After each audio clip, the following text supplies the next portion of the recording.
and I rolled over to get up, and I literally rolled over, sat up, stood up without any breaks because I had lost my fear of vertigo. So it was just all one motion, like roll over on my side, sit up, stand up, take 2 steps. On the second step, I went crashing down, landed in my lamp and my bedside table, and I hit my wrist and cut my wrist, and I got the end of the table into my thigh. But imagine, you guys, that could have been my teeth on the nightstand or into that lamp. I mean, it's so scary. I was on the floor faster than you could say hello. The Vidal Speaks podcast. Episode 136. It's a meSPEAKS. Vertigo. Go away. Life-saving info on how to rid your vertigo.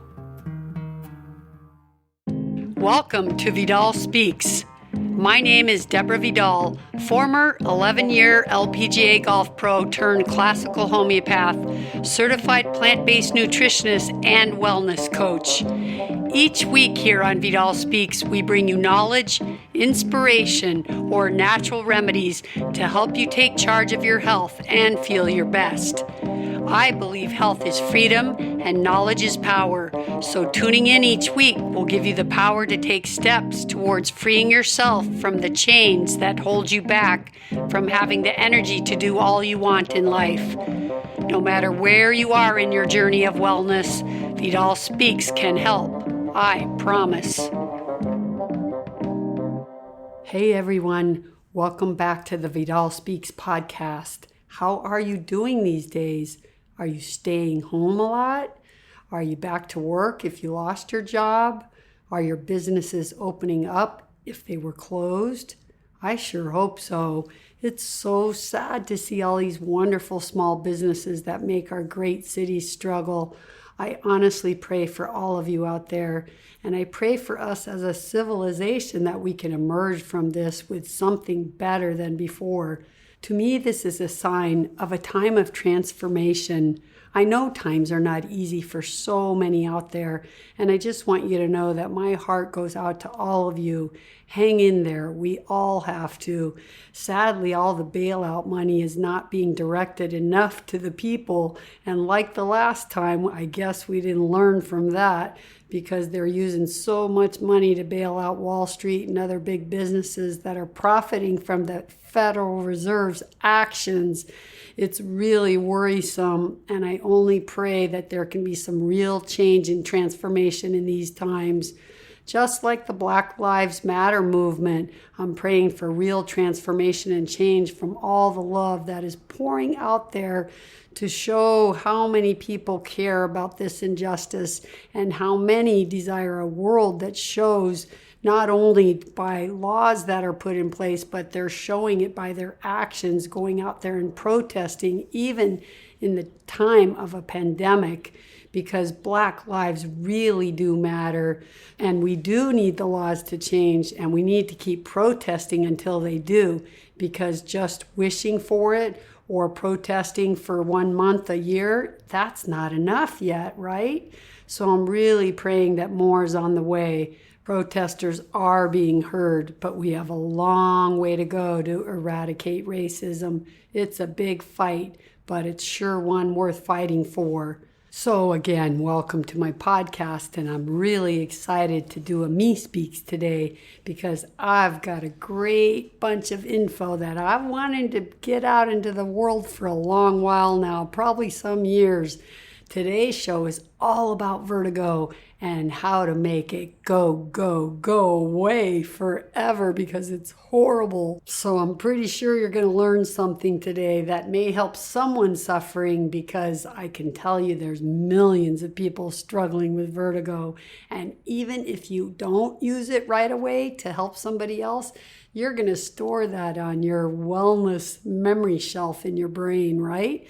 Because if you ever get vertigo yourself or you know anybody, believe me, you will wish you remembered this information. So make a note of where it is and keep it, because I promise you, you're going to learn something today. You will never have heard this before, or likely that you will have not heard it before. And also be sure to check out the links in this episode, as I include 2 great videos that detail so much good information. The first one is to show you the maneuver that I speak about in this episode, and the second one is a very detailed and brilliant talk from a super intelligent woman on the subject of vertigo and dizziness, who also discusses the cure that helped me. But I'm going to keep you in suspense for a little bit longer, because I'm going to get into that in very big details later.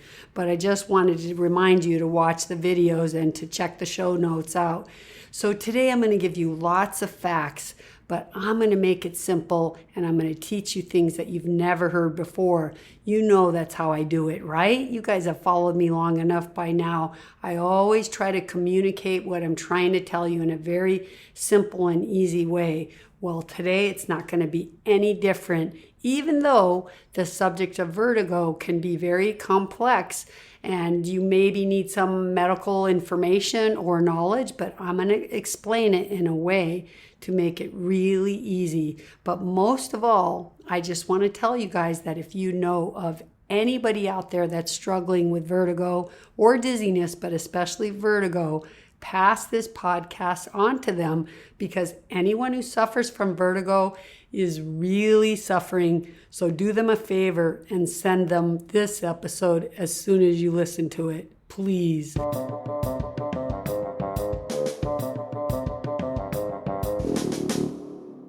Okay, so you may wonder, why would I decide to do an entire episode on vertigo, or how would I know so much about vertigo?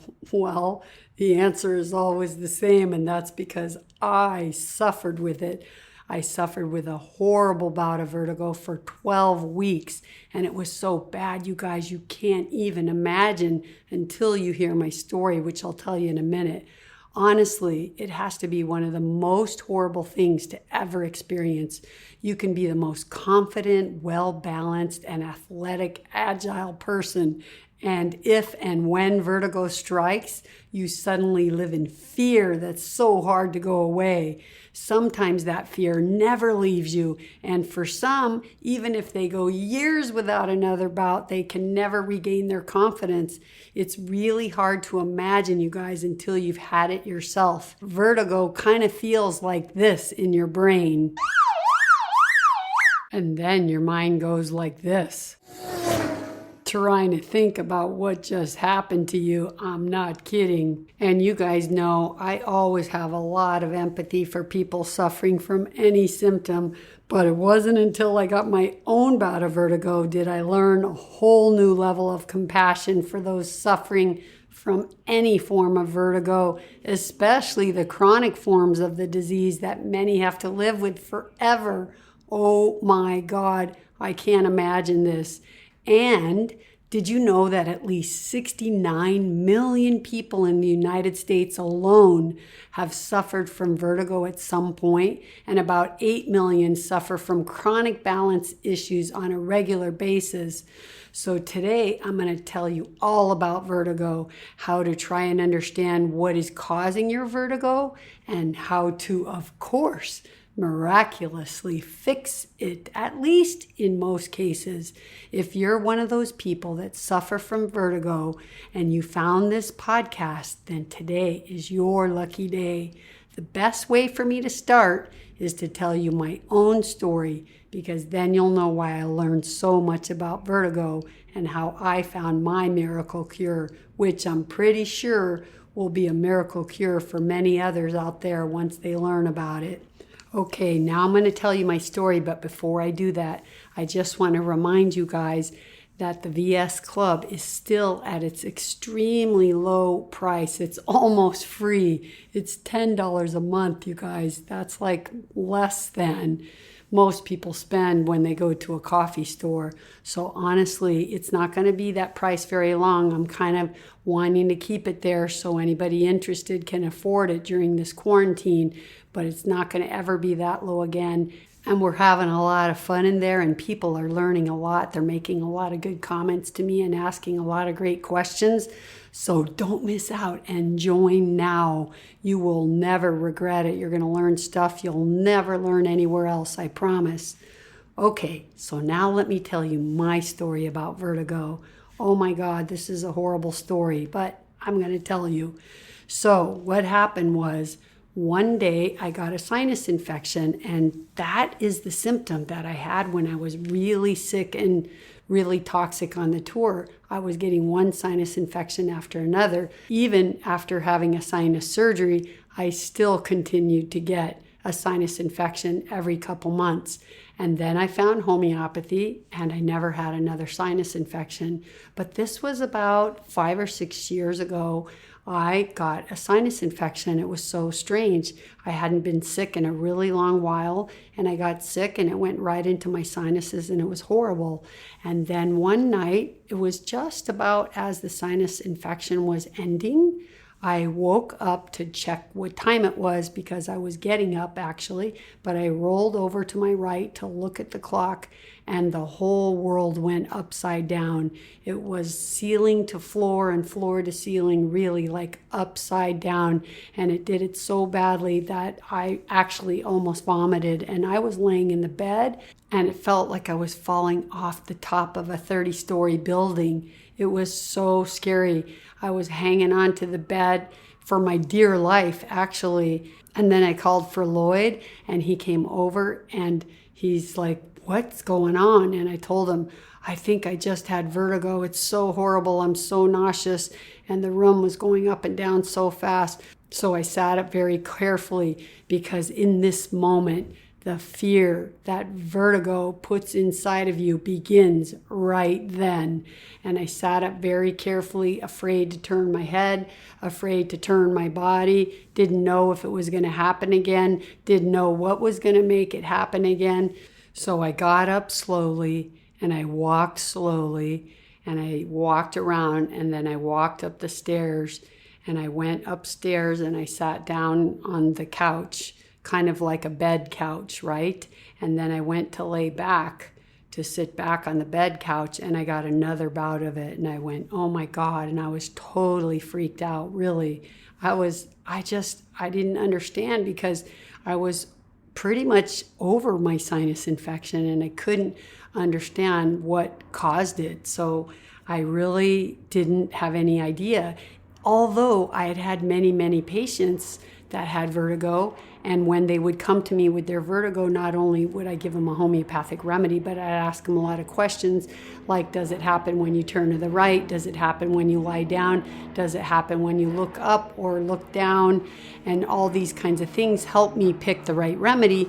But then I learned many years ago, I don't know, maybe 20 years ago, I learned that there's a type of vertigo where you get these little calcium rocks in your ear, and actually they already exist in your ear, but they're in a certain location and they need to stay in that location. And somehow, when with aging and for some strange reason, they get moved around, sometimes in a head injury, and we'll talk about that later when I talk about the specific kinds of vertigo. But that kind of vertigo is known as BPPV.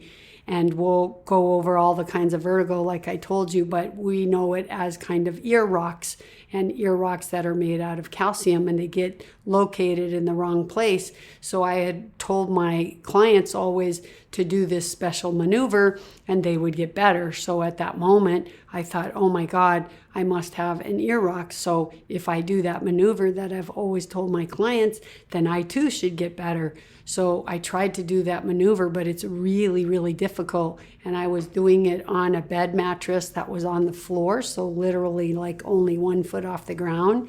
But even though you could be lying on the ground, and if you get a bout of vertigo, you feel like you're falling off a cliff, because you're not moving, but the world around you is moving.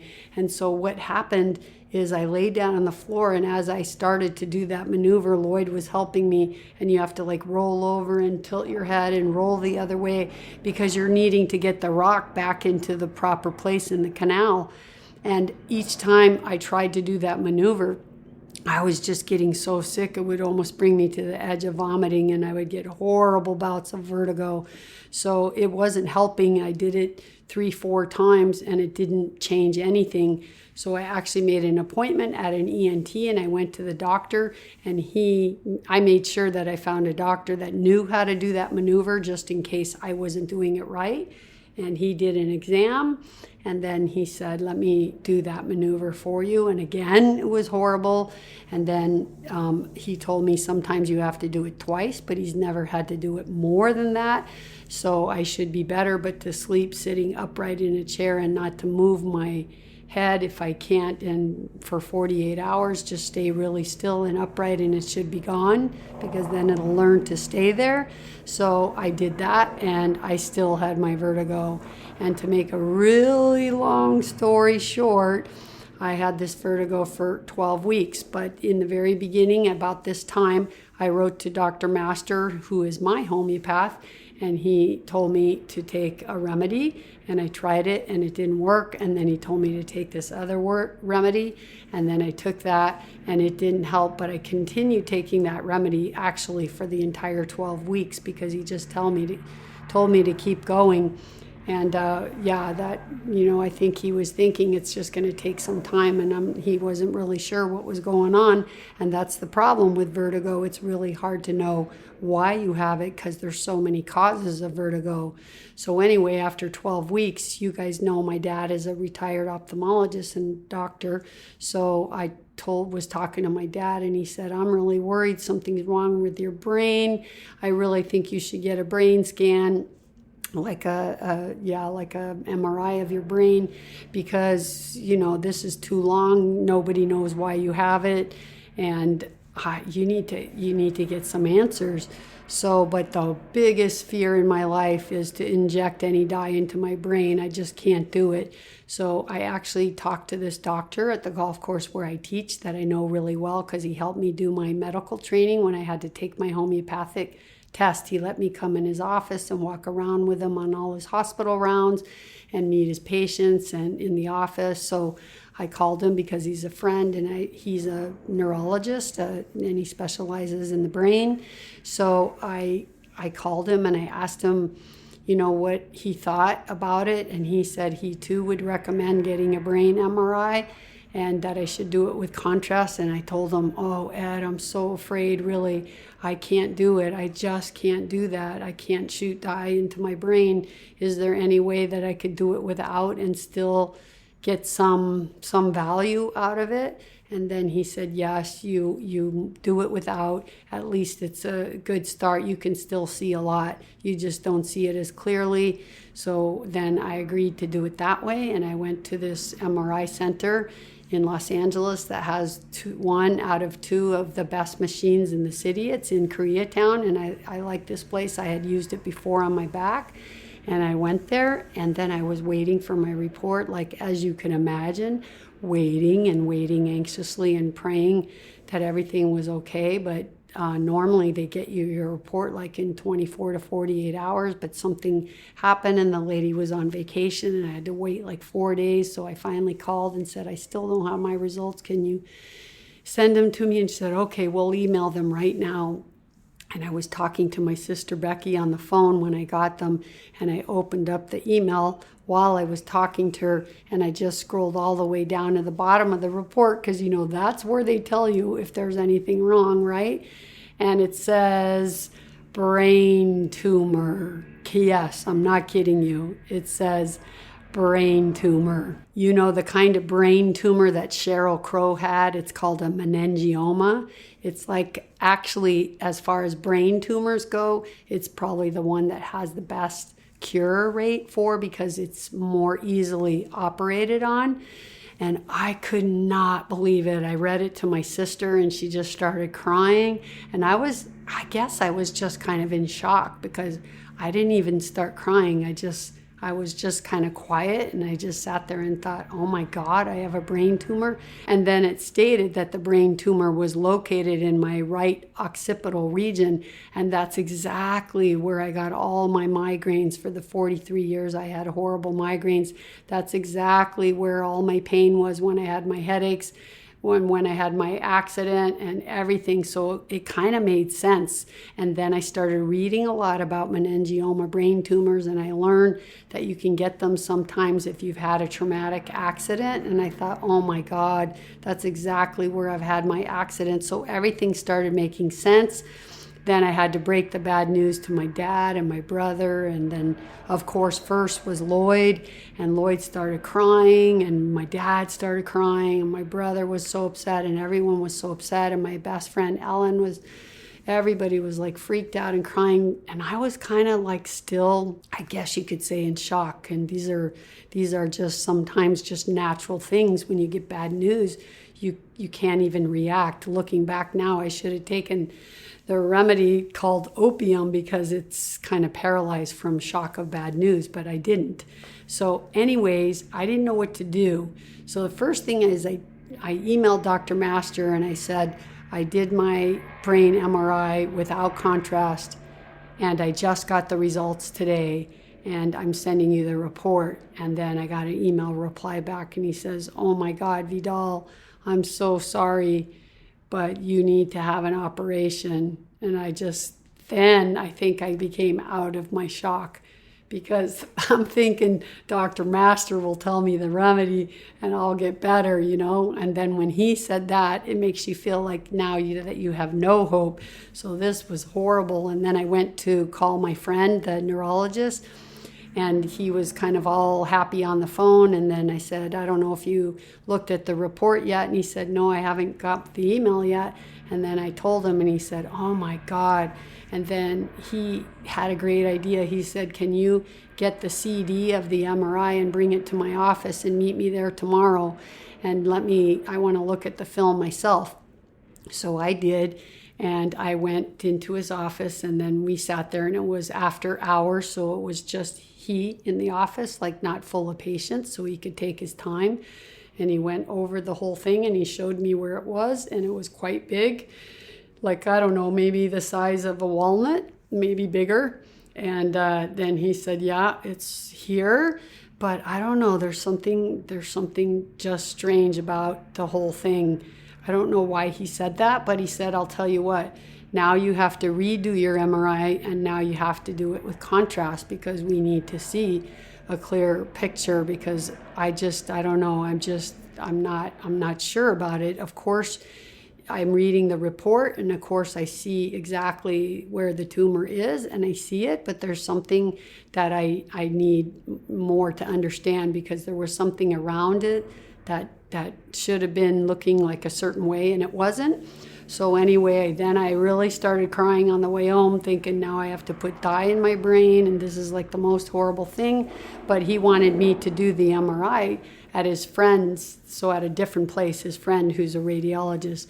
So I scheduled that and I went there. And I literally prayed so hard the night before to be protected from the dye that they were going to shoot in me. So I'm laying in the MRI machine and they said, okay, first we're going to do some scans without the dye. And then in about 20 or 25 minutes, we'll pull you out and then we'll do the dye and we'll put it back in and do more scans. So I said, okay. And literally the whole time while I'm laying in the machine, I'm just like, please protect me from the dye. Please. Oh my God. I was so worried about the dye. I'm just like, as you guys know, I hate toxins and poisons and I already feel poison from all the pesticides on the courses. So I was really worried about that. Anyway, after 20 minutes, they pulled me out and they said, Dr. King doesn't need to put the dye in your brain because he can see it clear enough now. So we're done. And I said, okay, wow, that's a prayer answered. So I came out and they called me into his office and he said, look, because I'm your friend and you're Ed's friend, I just want to tell you that everything looks good and that there is no brain tumor and that there's like 1 in a million. There's like a phenomenon that's 1 in a million. There's a special name for it. And you were one of those 1 in a million, but it's kind of like a shadow that gets cast on the MRI machine and there's no way for them to know if it's a shadow or a tumor. Can you guys believe that? Oh my God. I came home, I was riding my scooter and it was literally like all the way, maybe 12 miles. So it was a far ride. I was riding my scooter all the way home, screaming at the top of my lungs, thank you. And I was just laughing and I was so happy. And you can imagine, people are looking at me out the car window and I'm like, yoo-hoo, like, I'm so happy. Life is good. And oh my God. And that moment made me realize how much stress I was under since I was told the diagnosis, which probably was about, I don't know, maybe I lived with the idea that I had a brain tumor for about 6 weeks, I guess.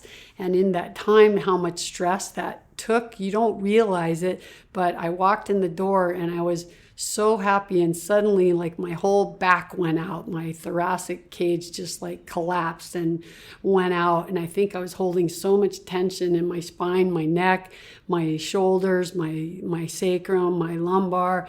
And then I was so happy riding home, and then everything just kind of collapsed. And now I went into another crisis with my spine. But it took me a few weeks to get over that. I just had to rest and do all my normal things that I do when I had all of my problems for my back. But I was so happy it almost didn't matter. But now I didn't have a brain tumor, but I still had the horrible vertigo, which was so horrible. So what am I to do? So I started really every night, because I couldn't lay down in a bed. I was sleeping literally upright in a chair, like a recliner chair, but I couldn't recline it at all.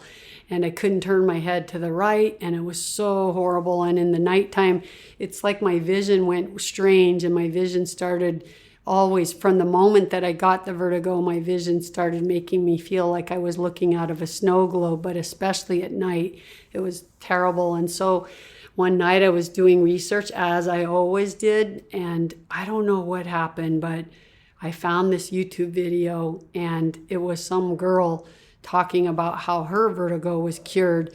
And then she says, if you're struggling with vertigo, I just need to tell you that I had vertigo and I couldn't get rid of it. I did everything. I saw so many doctors, and in the end, I heard about this kind of chiropractic technique called upper cervical adjustment, and I went to this chiropractor, and he gave me one adjustment and my vertigo was gone, and I've never had it back. And I said, what? Where is this doctor? I'm gonna fly to go see him. I don't care where he is. And then I looked, and guess where he was? Los Angeles. Hello, universe. And thank you for all my healing guides. Anyways, then I called the doctor up. He's in Koreatown, and that's Dr. Twang. And you guys know I had him on my show, so go listen to that podcast. I'll link that episode in the show notes. But anyway, I met Dr. Twang, and he literally spent a couple hours with me, and he does his x-rays like a 3D x-ray. It's really cool, so they know exactly how to do the adjustment. Now, I'm going to tell you all about upper cervical, but first, let me tell you the end of the story, and then I'll talk about upper cervical and how it works. So anyway, he did his treatment and his adjustment, and instantly when I got off the table, my vision was back to normal and my vertigo was gone. And I never got it back until I was in the quarantine here in the last month, because I sat so much trying to get my VS Club started and to add I started seeing clients again, so I had to add that page onto my website. So I had to do a lot of writing, and I was sitting and I was really learning all this stuff to get the VS Club going. And I had lost my job, so I was working on doing so much, like cutting down all my bills and selling my car and all this stuff. And so it was a combination probably of the stress of all that, but also having to sit a lot instead of doing my usual hiking and doing my acupuncture and my Dr. Twang treatments, because there's a certain kind of maintenance with my spine that I'm going to always have to do because my atlas is so out of alignment. And so I haven't been able to do that. And boom, I got it one morning, turned over to the right. Couldn't believe it. Could not believe it. And I actually did a whole episode in the VS Club about it and what I took and how I cured it within 5 hours. So these are the kinds of things we talk about in the VS Club. I tell them all the remedies, what I did, and if they and all the let's call it protocols for certain illnesses and for certain whatever ailments, everyday household ailments, and including serious things. So anyways, and then it was gone. And then I got another bout, I don't know, last week sometime, and that was horrible. I was sleeping like always, and then you roll over. I usually get up very early, like somewhere between 4:30 and 5:30, and I rolled over to get up, and I literally like rolled over, sat up, stood up without any breaks because I had lost my fear of vertigo. So it was just all one motion, like roll over on my side, sit up, stand up, take 2 steps. On the second step, I went crashing down, landed in my lamp and my bedside table, and I hit my wrist and cut my wrist, and I got the end of the table into my thigh. But imagine, you guys, that could have been my teeth on the nightstand or into that lamp. I mean, it's so scary. I was on the floor faster than you could say hello. It was already over. I was on the floor, and in that moment, it's pitch dark in the room, and believe me, it was vertigo. It wasn't that I was just tired. It wasn't that I lost my balance or I couldn't see in the dark. No, it was about a vertigo because I had it several more times that day. So it's just so scary because you can be the most athletic and balanced and confident person. And I just stood up like I would normally every other morning. And next thing I know it, I'm on the floor. And that's horrible because what if like you're on the staircase and that happens and then you fall down the stairs it's so dangerous and it's just so horrible. So then I kind of like knew what to do. So I texted Dr. Twang and I said, can I get in today? And thankfully it wasn't a day that he was not in the office. So I went immediately, and then he adjusted me.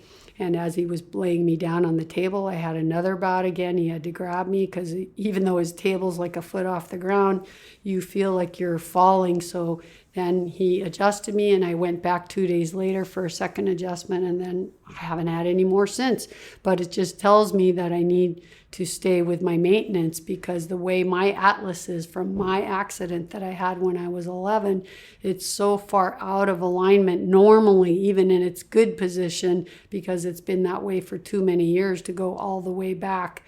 So anyways, I just have to include that always as part of my maintenance plan. All right, so now you guys know my story and why I'm the expert, because for 12 weeks, I investigated and researched everything you can imagine about vertigo, and it's horrible. So now what I want to do is I want to tell you about all the other causes of vertigo and what you can do, because not everybody's is going to be from their cervical like mine. So now let me give you the lesson on vertigo and how to diagnose which one you have so that you know what to do about it.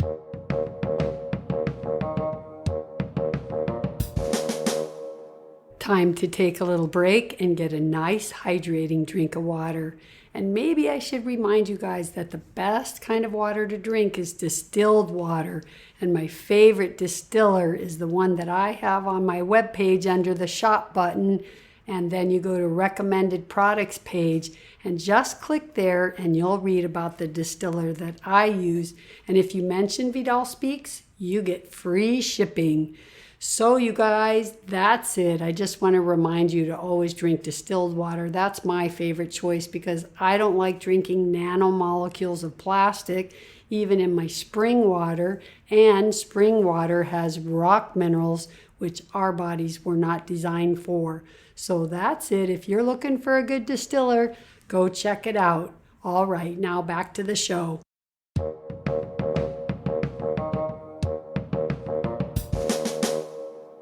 Okay, so it's really important to know that there are many different kinds of causes of vertigo, and I believe that so many are suffering unnecessarily because they have no idea why they have vertigo to begin with. So I'm going to go over some basic causes, and then we're going to talk about these 2 systems that can cause vertigo. So first, the known causes. Okay, number 1, dehydration. You see this in a lot of elderly people, but even if you're a person that's not older and you don't drink a lot of water, just always remember that dehydration can cause vertigo. Number 2, injury to the neck or head. Obviously, if you have some big impact to the head, You could change your vertebrae alignment like I did in my accident when I was 11, but you also could knock those calcium rocks out of your ear, which we'll talk more about very soon. Number 3, bad infections like a bad flu or sinus infection. Number 4, malassimilation of calcium. I'm putting that one on the list, and I'll tell you why a little later. Number 5, a misalignment of the atlas vertebrae known as the C1. I put this one on our list even though it's included in the injury to the neck category, but I'm adding it there because you may have a misaligned atlas without an injury. Number 6, poor posture and sleeping posture over time. Okay, so let's break it down now, and I'm going to try to make a very complex subject easy. So first you need to know that vertigo can be caused by 2 different systems, and that it is not always a problem in your ears. Those 2 systems are going to be called the peripheral and the central. And the peripheral system includes your vestibular system. And you know your vestibular system is what you know because the vestibular nerve is the nerve that's inside your ear that runs to your brainstem, but it runs there starting from the ear. So that's your peripheral system. It includes the vestibular nerve and system. And then the other one, the central system, that's the brainstem and the cerebellum. Both of these systems are pathways to the brainstem, and this is really important to take note of because most people think when they have a vertigo, it's something inside their inner ear. But you can see now that you can equally get a vertigo just from having something going wrong in your brainstem. Okay, so let's talk about the vestibular system first. There are 3 kinds of vertigo that stem from a disruption in our vestibular system. The first one is called BPPV, and that stands for benign paroxysmal positional vertigo, BPPV. Okay, this is caused by these crystals of calcium carbonate that get displaced into the canals. They're also called ottaconias or something like that's the medical name for them. You just need to know them as ear rocks. That's easier. And these crystals, they disrupt the normal function of the canals. And when they're displaced by a certain movement of the person, like whether it's up or down or right or left, it can cause a vertigo when they get displaced. And that's why it's called positional vertigo.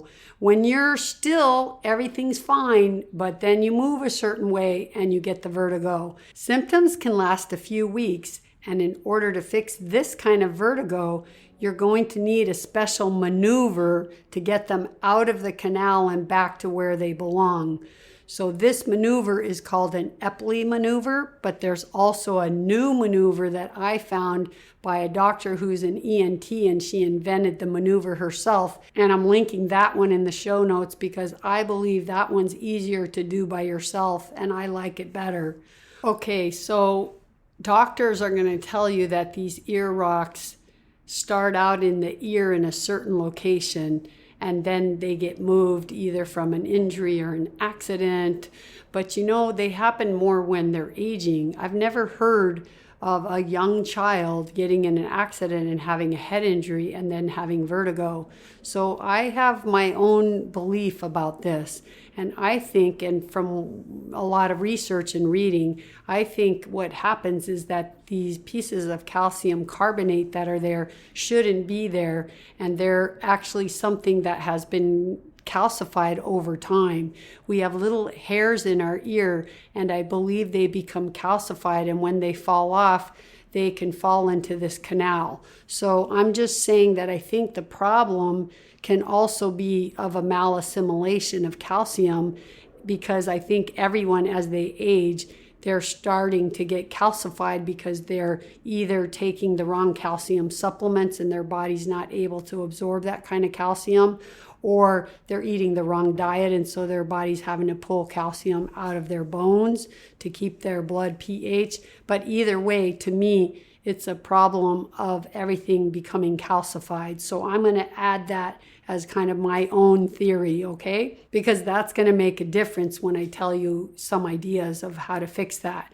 Okay, so these crystals, they get displaced by viral infections, head traumas, and just aging. And then there's always a word you guys need to know, and it's idiopathic. And that means we don't know why you have that. We don't know the cause of why you have what you have. So the fourth reason for crystals to get displaced is we don't know. How about that one? And I'm just going to add a fifth one on there, which is calcium malabsorption or malassimilation. Okay, the second vertigo having to do with the vestibular system is called Meniere's disease. And this is caused by the lymph fluid in the semicircular canal that's likely too thick, of course, from toxic overload and not having any success in cleaning out your lymphatic system or having no efforts to have tried to clean out your lymphatic system, which then causes a higher pressure in the ear and it disrupts sensory signals to the brain. Some of the signs that your vertigo may be Meniere's disease are you may have a hearing loss over time and especially in between attacks. And you could have tinnitus, and tinnitus is just a medical word for ringing in the ear. Or you could have fullness in the ear. And some people get this thing called nystagmus, and it's where your eyes have these rapid movements back and forth. So if you've ever had that, then that's a positive sign for Meniere's disease. So symptoms also when you have Meniere's disease are not worse when you move positions. So this is a really important thing to know. If you're having vertigo from certain positions like rolling over to the right or left or looking up or down, it's likely that it's not Meniere's disease. So the third and last kind of vertigo having to do with the vestibular system is called vestibular neuritis. This vertigo is caused by inflammation of the vestibular nerve, often thought to be caused by a virus. It can be weeks until this virus resolves, but I honestly know people who have been told they have this kind of vertigo and they're talking about still having vertigo years later. Some of the causes of vestibular neuritis are a virus, as I said, especially like the shingles or herpes virus. Also, another known cause is trauma. Another one is tumors. And then there's a cause that's called otosclerosis, and that's kind of like a hardening of a part of the inner ear of the nerve. Okay, now let's talk about vertigo from the other system that's called the central system, which remember, it includes the brainstem and cerebellum and not the ear. So any pathology or illness that affects the brainstem or cerebellum can disrupt the signals and cause vertigo. But the most common pathologies that cause vertigo from the central system are, number one, posterior circulation infarction. Infarction is just another word for a stroke in a certain area, and of course that would be something that happens suddenly. Number two, tumors. Often tumors come on gradual, and then you will start seeing some changes and dysfunction, and they affect the brainstem and cerebellum. Number three, multiple sclerosis. Number four, vestibular migraines. In vestibular migraines, you may get like a visual aura and a headache. One thing that's in common with all the vertigos caused by the central system is that you will see that they're not positional, meaning that you don't move positions and then you get a vertigo. Because if you have MS, that's not the case. If you have a tumor or a stroke, that's not the case. It's not positional. And now most doctors are going to tell you that's all of the causes of vertigo that come from a disturbance in the central system. But there's one big one that they're missing, and I promise you that no doctor or very few doctors will have ever heard about this one because they just don't learn it in their medical school. So the last cause of vertigo that comes from the central system is caused by a misalignment of the atlas. The atlas is also known as the first cervical vertebra. It's also called C1 because C stands for cervical and 1 because it's the first vertebra. And because it's the first one, it's the one our big heavy head sits on. The atlas is the only free-floating vertebra, so when one experiences any kind of trauma to the neck, like an accident or a whiplash, it's common their atlas gets pushed out of place very easily. Eventually, it can become so misaligned that it puts pressure on the brainstem, and bam, you got a vertigo, just like I did. This kind of vertigo accounts for many misdiagnoses, in my opinion, because doctors don't have any idea about a misaligned atlas. They're never taught this in school, so how would they know that? And they never even tell you that this could be a possibility. And the lady that did that great video that I'm linking in the show notes that I told you, she thinks that 85% of people who are diagnosed with Meniere's disease are misdiagnosed and actually only have an out of alignment atlas instead. Oh my God, how sad is that to not know that the cause of your Meniere's disease is only an atlas misalignment and it can be taken care of in 1 or 2 or 3 visits. That's so sad to me because people with Meniere's disease often have severe depression because they have a chronic vertigo that their doctors will tell them there's no cure and they'll have it for the rest of their life. Oh my God, 85% of these people, you guys, could be better. That is so horrible. That's why I'm doing this podcast. Okay, now listen up because this is really important. So remember I told you that all the vertigos that are caused by a disturbance of the central system are non-positional vertigos, meaning that you don't get a vertigo from moving in a certain position. However, the last cause, which is the one that I added to the list of central system vertigos, and that one is called misalignment of the atlas. This one is known to be worse by positions. So now this can really mislead doctors because they will for sure think it's a positional vertigo problem like an ear rock, and then they're going to tell people to do the Epley maneuver or that other maneuver, and then people like me do it and they don't get better, and then they say maybe you have Meniere's disease or maybe you had a virus and we don't know, it's idiopathic. I'm sorry, we don't know why you have it. This is what happens to millions of people with vertigo, you guys. And I believe that many of these people that are doing these Epley maneuvers and not getting any relief don't have a vestibular system vertigo. They have a central system because their atlas is misaligned, and all they need is a simple adjustment by a very special chiropractic technique called upper cervical. So how do you know if your vertigo is caused by a calcium rock, which is also known as BPPV, or a misaligned atlas? Oh, you guys, great question. I knew you wanted to ask that. Actually, I know you want that answer. The easy answer is that if you do the Epley maneuver or the video that I linked in the show notes, which is the one I like better, and your vertigo does not go away, then you know it's not from an ear rock. Doctors and vestibular therapists will tell you that if your vertigo is from a calcium rock, then it should be gone within 2 or 3 times of doing the Epley maneuver. If you're not better from the maneuver, then it's likely not an ear crystal, and I would begin to suspect that it's coming from an atlas misalignment. Remember that a calcium rock is also called BPPV, which is from the vestibular system, meaning it's a problem in the ear, and the misaligned atlas is from the central system, which is in the brainstem. That's why it's easy to just do the Epley maneuver first, because you can do that yourself at home for free, and you don't have to go to a doctor or go find a chiropractor right away. And then once you do that and it doesn't work for you, now you'll always know what your next step is. You're going to ask Dr. Google or whoever you use, Dr. Safari, and you're going to ask them about finding an upper cervical doctor in your area, and you're going to go get checked. Oh yeah, and there's one more test that I learned from that video of the really smart lady giving her talk on vertigo. She said that you could take like 400 milligrams of Advil, which would be 2 Advil if you're not using the strong one. And if it's a neck problem, then that might make your vertigo go away, because usually when you have a misaligned atlas, there's inflammation there.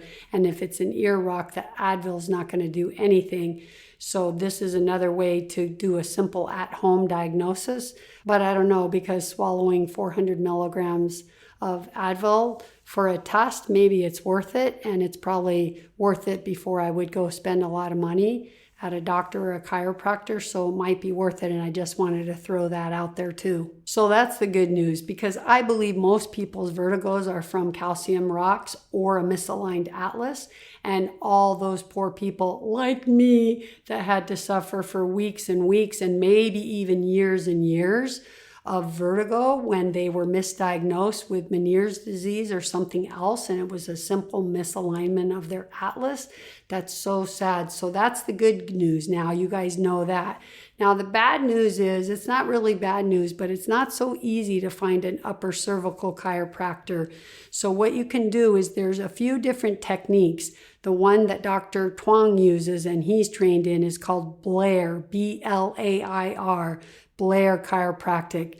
There's also another one called Atlas or Orthogonal Chiropractic. And then there's NUCCA, N-U-C-C-A. So all of these kind of chiropractors are only trained in moving the atlas. So if you can't find upper cervical using Blair Chiropractic, then try to get the Atlas Orthogonal Chiropractic. And if you can't find that, try NUCCA. Actually, I don't know that one's better than the other. I think if you can find any one of those, go for it and try it, because this is your road to freedom from vertigo. But I do want to mention that you have to use only a doctor that's trained in upper cervical techniques, not a regular chiropractor trained in other techniques.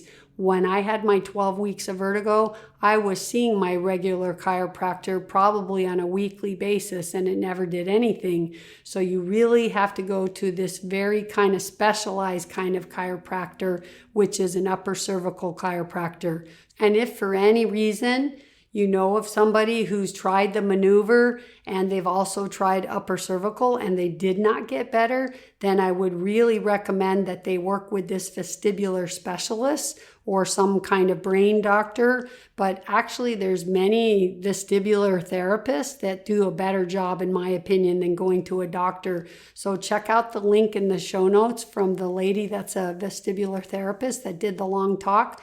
And maybe, I think she's in San Diego area, and I know she does consultations, but I don't know if you have to live in the same region, but maybe you can write her and ask for someone in your area. But for sure, you should see a vestibular therapist if you've done the maneuver and you've tried upper cervical and you haven't gotten better.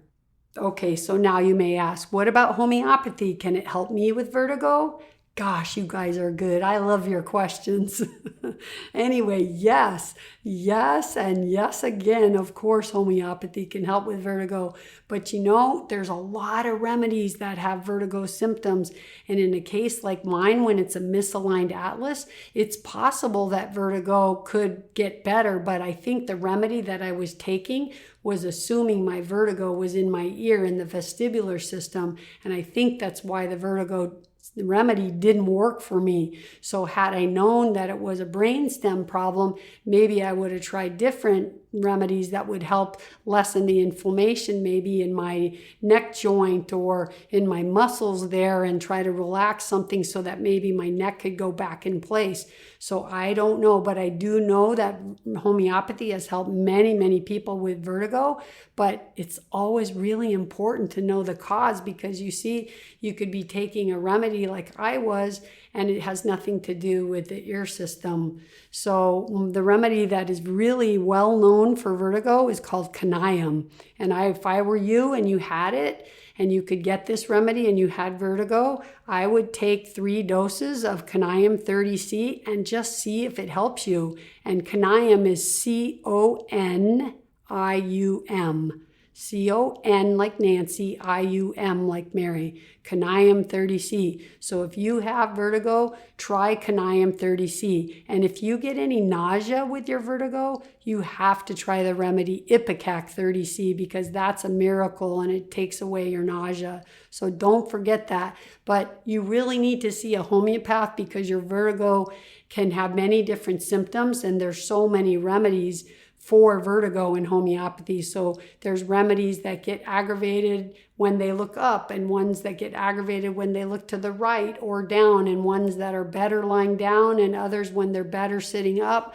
So you really need to tell the homeopath your symptoms in order to get a good remedy. And by the way, the Banerjee protocol for vertigo is the remedy tellurium and also conium, but he uses tellurium in 200C and he gives it every other day, and then he uses conium 3C, but in our country it'll be 6C, and he uses that 3 times a day. So in case you guys are interested, it's always good to throw it out there because I want to help anybody suffering with vertigo. So you guys, there's always some good rules to follow when you have vertigo. Get up very carefully. First, you should roll over and wait, and then sit up and wait. And then stand up and hold on to someone or something and wait a minute. And if everything feels stable, then you can walk. And once you're without symptoms for some months, you'll begin to get your confidence back. But I just want to tell you that technically, if you can keep your atlas in alignment and you do follow-ups, then you really are technically free of vertigo forever. But if you're like me and you can't get there because of the quarantine and your back and neck are just so out of alignment because of my accident, I really do require regular treatments. But if I didn't get there in time and I didn't have any obvious pain, although my back wasn't doing good, I didn't feel like I was in such a position that I was going to get another vertigo again. But the lesson I learned is that it's really important to do follow-ups just to make sure I'm in alignment because I don't want to experience the return of the ugly monster named vertigo. Go away with regular treatments, Mr. Vertigo. So that's my recommendation to you. If you're one of the people who find it's an atlas misalignment, make sure you do your regular follow-ups. Now, if you're somebody that gets the vertigo from calcium rocks, then you should consider the following steps. The first thing is I'd suggest you move to a plant-based diet because a meat-eating diet is an acid diet and your body's going to pull calcium from your bones to keep your pH in your blood. So when you stop eating the acids, then you'll be in a better place to get the calcium staying in your bones and not pulling it out. Number 2, I would drink distilled water instead of water with raw calcium in. Number 3, I would work on your calcium assimilation process. That's not an easy one. It's a big step, but I believe there's a problem with calcium assimilation and calcium malabsorption. Number 4, you could try the herb called chancapiedra that helps break down calcium. Remember, I just did a blog on that one, so you can find it on my website. And number 5, try homeopathy. It can work not only to help your symptoms of vertigo go away, but it also can work to help absorption and assimilation of calcium, but it would be very personalized for every person, so you have to see a homeopath for that. So in closing, you guys, the most important thing that I learned from my horrible experience with vertigo is that if you don't know why you have it, then it's so hard to know what treatment to even try and what will work. The bigger problem is that it's likely your doctor doesn't even know that you have it, or any practitioners that you're going to see, they won't know why you have it either. They'll all tell you that you have a diagnosis of vertigo and they're going to offer you some vertigo drugs, or they'll offer you to go see a physical therapist or something like that, but they're never going to lead you to an upper cervical chiropractor. I can almost promise you that. So in some rare cases, you may come across a doctor that may tell you about the Epley maneuver, but that's not even very many doctors will tell you that. So they know that you might have this problem in your ear, but they're going to put you on a drug and send you to therapy instead of do the maneuver for you that could make it go away in one day. Does that sound familiar? Yeah, this is the story I hear over and over again from many of my patients. I hope that's not the story for you, but if you're listening out there, you'll be shaking your head and you're going to say, yeah, I know that story too. And it's so sad that there's nothing more that medicine has to offer for such a widespread, horrible disease like vertigo. It's not really even a disease if it's a misaligned atlas or an ear rock. In some way, the ear rock is more of a disease because your body is calcifying, and I don't like that. To me, that's a bigger problem. But at least you know what to do to get rid of the vertigo. And it's so sad that all they really can offer for something like vertigo, when 69 million people in the US alone have it, is drugs and physical therapy. And I'm telling you today, after you listen to this episode, there is hope. And I'm pretty sure that many people that listen to this will make their vertigo go away like I did.